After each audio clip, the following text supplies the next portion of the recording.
welcome back to the channel. You know, it's a funny thought, but have you ever wondered if, like, the secret to being your absolute best self is actually pretending to be someone else? Okay. Yeah. It sounds crazy, right? It does. But that's exactly what we're diving into today. Oh, wow. This whole idea of using alter egos or even like secret identities to kind of unlock your peak performance. I'm intrigued. And we're going to be using this awesome ebook as our guide. It's called The Alter Ego Effect by Todd Herman. Oh, I've heard of that. Have you heard of it? Yeah. It's really fascinating. So Todd Herman, he's this high-performance coach and a mental game strategist. Okay. And he's worked with everyone. Yeah. You know, from Olympic athletes to entrepreneurs, leaders, all sorts of people. Wow. For over 20 years. So he knows his stuff. He must. And he's actually also the guy behind that 90-day year program that you might have heard of. Oh, yeah. So his whole focus is how people break through those barriers that they put on themselves and how they can really achieve what they want to achieve. Right. And that's what we're going to try and get to the bottom of today. That's good. So the big idea here, using Todd's work, is we're going to look at how you can intentionally create this mental field of play. Okay. We'll explain what that means in a minute. We're going to look at using things like totems and symbols as anchors to help you kind of stay on track. And then the big one, designing your own alter ego. Interesting. So how can all these things help you move past those inner limitations that we all have and then reach a whole other level of achievement? Okay, let's get into it. Okay, so let's unpack this idea of a field of play. Right. Because it's more than just, the physical place where you do what you do. Exactly. Like for an athlete, it's the field, right? Yeah. But for you and me, it could be a lot of different places. So what is it then? Well, according to Herman, it's really any area where you're, actively doing something, where you encounter these, what he calls moments of impact. Moments of impact, okay. Yeah. So like the make or break situations. Oh, I see. That can determine your success. That makes sense. Like, a big client negotiation. Right. Or a presentation where you've got to nail it. Or even just an important phone call. Right. Anything that has a lot riding on it. Yeah. So, it's not just the sports arena. Right. It's, like you said, your workspace. The stage. It could be your home office. Yeah. Wherever you're doing that important thing. Yeah, I get it. And then within this whole field of play, Herman sets up this model, right? Okay. With 4 layers around your core self. All right, break those down for me. Okay, so right at the center, you've got your core self, which is like your values, your core identity, who you are at the deepest level. Then around that, you have your core drivers. Okay. These are like your biggest motivations, the things you really care about, like your family, your community, things like that. Yeah. Then comes the belief layer, which is where all your beliefs live. About yourself, the world, everything. Exactly. About yourself, the world, all of it. Then you've got the action layer. And this is all about your behaviors, your skills, your knowledge, the things you actually do. And then the outermost layer is the field of play itself. So the actual context where you're operating. I see. So it's like this whole system of who you are and what you do and where you're doing it. Makes sense. And Herman talks about how this thing he calls our ordinary world can really hold us back within this structure. Okay, what's the ordinary world? Right. So the ordinary world is that place we all know where you have these goals and dreams, but you're not quite reaching them. Yes. It's that feeling of being stuck. I feel that. Like the real you. The one who could achieve all those amazing things is being held back by something. Yeah, like what? By internal resistance, or maybe those limiting beliefs that we talked about in the belief layer. Right. And you're not fully engaging with your potential on your field of play. Oh, okay. It's so frustrating. It is. You have more to give, but something's in the way. Totally. And the opposite of that, where we want to be, is the extraordinary world. Right? Yeah, I hope so. Yeah. So the extraordinary world is that state of peak performance where you're actually achieving those goals. You're operating at your best. You're killing it on your field of play. I like the sound of that. Yeah. It's like that ideal version of yourself in action. Yeah. And this is where the whole alter ego idea comes in. Yeah. Because it can help you make that shift. Interesting. Now, Herman also talks about these 2 mindsets, the owl mindset and the wow mindset. Okay. What are those? So these are key to understanding why we get stuck or how we can break free. Right. So the owl mindset, which he also calls self-suppressive activation, Self-suppressive. is all about your actions being driven by negative emotions. Oh, okay. Like you're trying to avoid bad outcomes. You're trying not to fail or be criticized or even just be uncomfortable. I see. So you end up holding yourself back. Right. And you create what he calls a trapped self. A trapped self. Okay. Because you're not letting yourself go for it. Yeah, yeah. Now, the wow mindset, or self-expansive activation, Okay. is the opposite. Here, your intentions are driven by positive stuff. Like you want to grow, achieve something great. You're playing to win, not just to avoid losing. So you're not just trying to not lose. Exactly. Okay. And this creates what he calls a heroic self. The heroic self, yeah. Someone who's confident and ready for anything. That makes sense. So it's not just about being positive. It's about what's driving you. Right. Are you trying to avoid something bad? Or are you going after something good? It's a big difference. It is, yeah. And Herman's really clear that intention is huge in all of this. Intention, like what you're aiming for. Exactly. You have to be crystal clear about what you want to achieve on your field of play. Because that focus helps you activate your heroic self and move towards that extraordinary world. If you don't have that clear intention, it's so easy to get stuck in that owl mindset and stay in your ordinary world. Yeah, I get it. Okay, so we've talked about the field of play, those different layers, the ordinary and extraordinary worlds, and how important intention is. Now let's get to this really cool idea of using totems and artifacts. Okay, yeah, tell me about those. So what are they? Well, Herman explains that a totem, or an artifact, and it's basically the same thing, is any physical object that represents your alter ego. Or the performance state you want to be in. So it's like a physical representation of that alter ego. Yeah, it's like an anchor. It connects you to that extraordinary world mindset. Interesting. It's fascinating, right? Yeah. How just a simple object can have such a big impact on your mind. It's like it triggers something. So what kind of objects are we talking about? Well, it could be anything, really, as long as it has meaning to you.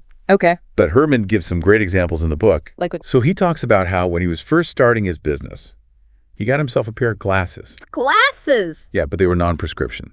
Oh, interesting. He didn't actually need them to see. Yeah. But for him, glasses represented intelligence and being taken seriously. You know, he thought they made him look respectable. I see. And this partly came from when he was a kid. And even from Superman. Superman? Yeah, you know, Clark Kent with his glasses. Oh, right. So when he wore those glasses, he felt smarter, he felt more confident, and people treated him differently. That's cool. It's like the glasses helped him step into that role. Well, I get it. So it wasn't about seeing better. It was about feeling and being perceived differently. Right. And he has other examples too. Oh, like what? He talks about Joni Jacques, who used to wear a specific pair of Oprah's shoes. Oprah's shoes. Wow. Yeah, sounds kind of strange. Yeah. But for her, those shoes made her feel more confident. Okay, so they had like a symbolic meaning for her. Exactly. And even Martin Luther King Jr., he would wear glasses even though he didn't need them. Really? Yeah, he thought they made him look more distinguished. Interesting. So it's like these objects were activating something within them. Yeah. You know, there's a psychological principle behind this. It's called enclosed cognition. Enclosed cognition. Okay. Have you heard of that? I don't think so. So enclosed cognition is the idea that the clothes we wear, or even the objects we use, can actually affect how we think and feel. So like if I wear a suit, I might feel more powerful. Exactly. Or if you wear a certain piece of jewelry, it might make you feel more confident. Because of what it represents to me. Yeah, it's all about the meaning we attach to those things. That's fascinating. So if you choose something that makes you feel powerful or confident, you're more likely to actually act that way. It makes sense. It's like you're sending a message to your brain. Yeah, I get it. So if you're thinking about using a totem, how do you choose a good one? That's a good question. Well, Herman says it should have a lot of emotional resonance for you. So it should mean something to me personally. Yeah, it has to connect with those qualities you want to embody. Okay. And it should be something you can use regularly. So I can activate it whenever I need to. Exactly. And he also says it's usually best to keep it personal. What do you mean? Like it doesn't have to be something everyone knows about. Oh, so it's not like a lucky charm I show off to people. Right. It's more about that internal connection. I see. And the act of using your totem, he calls that activation. Activation, okay. So when you put on those glasses or hold that special object, You're basically calling forth all those qualities of your alter ego. It's like flipping a switch. Yeah, exactly. Okay, so we've looked at the mental framework, the power of totems, and now let's get to the heart of it. Designing the alter ego itself. Right, let's do it. So, why create this other self? Well, the main idea is that it creates this distance between you and your best self. Like, it separates you from all those limitations and doubts that your everyday self might have. I think I'm starting to understand. And this distance gives you a sense of safety to try things you might not normally try. That makes sense. To tap into potential that you might not even realize you have. Yeah. And Herman has some really great stories in the book to illustrate this. Oh, like what? So, have you heard of Bo Jackson? Bo Jackson, the athlete. Yeah, the incredible athlete. I've heard of him. So, Herman talked to Bo Jackson, and Bo Jackson said something really interesting. What did he say? He said that Bo Jackson never played a down of football in his entire life. What? How is that possible? Because he was talking about his alter ego. He had an alter ego. Yeah, his alter ego is named Jason. Jason, okay. And when he was on the field, he would channel this Jason persona, and it allowed him to focus all his talent and skill without letting his emotions get in the way. Wow. You know, it's like Superman in the phone booth. Right, the transformation. Boom, he becomes a different person. Yeah, I love that analogy. And there's another story about a young basketball player named Anthony who was really struggling with pressure. Okay. He was super talented, but he would choke in big games. Oh, I hate when that happens. It was because of some past trauma and the anxiety of being in the spotlight. Right, yeah. So Herman helped him create an alter ego called Panther. Oh, Panther, cool. Based on, the animal, the Black Panther, all that speed, precision, and fearlessness. Okay. And this Panther persona gave Anthony the mental toughness to overcome that pressure and perform at his best. That's amazing. So it's not about becoming someone totally different. It's about embodying those qualities that can help you in those moments of impact. Right. So they're like tools you can use when you need them. Yeah. And those qualities, they're often already inside us. We just haven't fully embraced them. So they're like hidden superpowers. Exactly. And, Beyonce is a great example of this. Beyonce? Yeah. Remember Sasha Fierce? Oh, right. That was her alter ego. I see.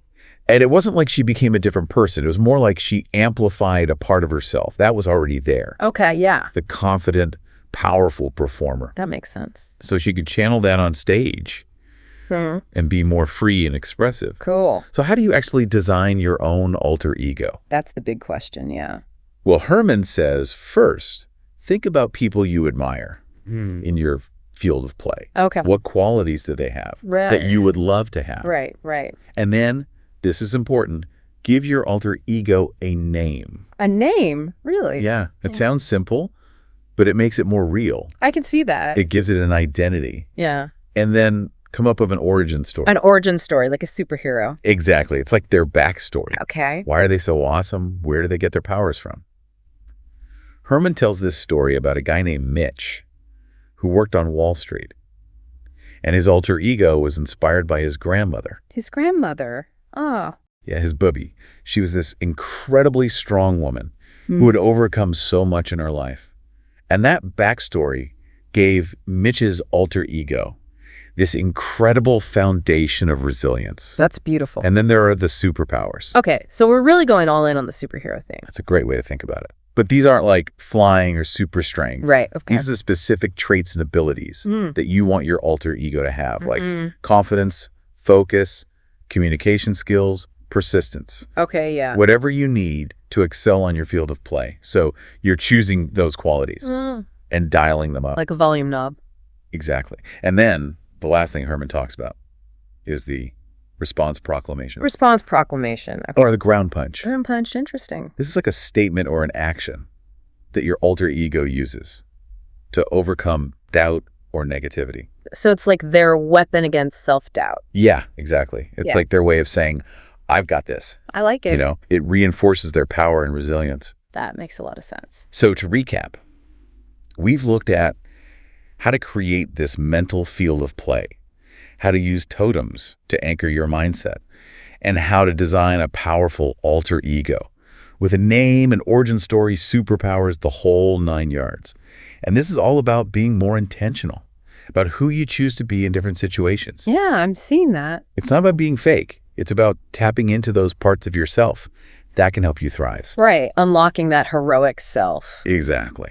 So now, for you, our listener, we have a question for you to think about. Okay, hit me. Think about a specific field of play in your own life. It could be your work, a hobby, a personal goal, whatever it is. Where do you feel limited or held back? And what kind of alter ego could you create that could help you really excel in that area? That's a good one. What qualities would they have? What would their name be? It's a fun thought experiment. It is.